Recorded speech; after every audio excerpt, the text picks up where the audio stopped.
Porodici Miražić, koja živi od socijalnog davanja i dečjeg dodatka u iznosu od 13.000 dinara mesečno, pomoć je stigla od Saveta za populaciju, brigu o deci i socijalna pitanja Gradskog odbora Srpske napredne stranke u Šapcu.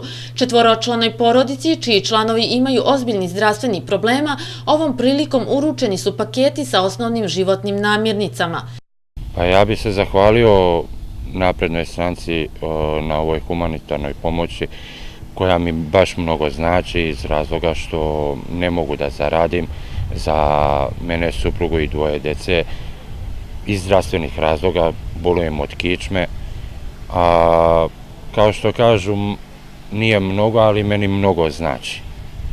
I nadam se da ću uspjeti ovaj mesec i zimu da izađem na kraj, a ako ne budem, ja bih zamolio kogod može i kako god može da mi pomogne, da mi izađe u susret.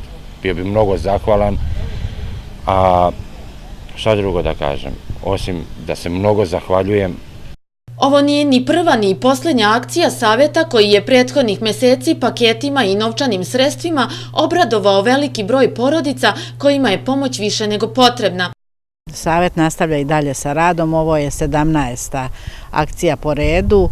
Trudimo se koliko možemo da pomognemo sugrađanima, nažalost mnogo ih je. Mnogo je ugroženih porodica kojima treba pomoć. Ovo je možda samo jedna kap u čaši vode, da ne kažem u moru. To što smo doneli, to je malo, to im je možda za jedan mesec dana. Za sljedeće mesece i godine ne znam šta će i kako će, trudit ćemo se da im pomažemo koliko god budemo mogli. Nažalost, situacija je takva kakva je. Kako bi se pomoglo što većem broju porodica u narednom periodu, Savet za populaciju, brigu o deci i socijalna pitanja Gradskog odbora Srpske napredne stranke u Šapcu uskoro će organizovati i novi humanitarni koncert.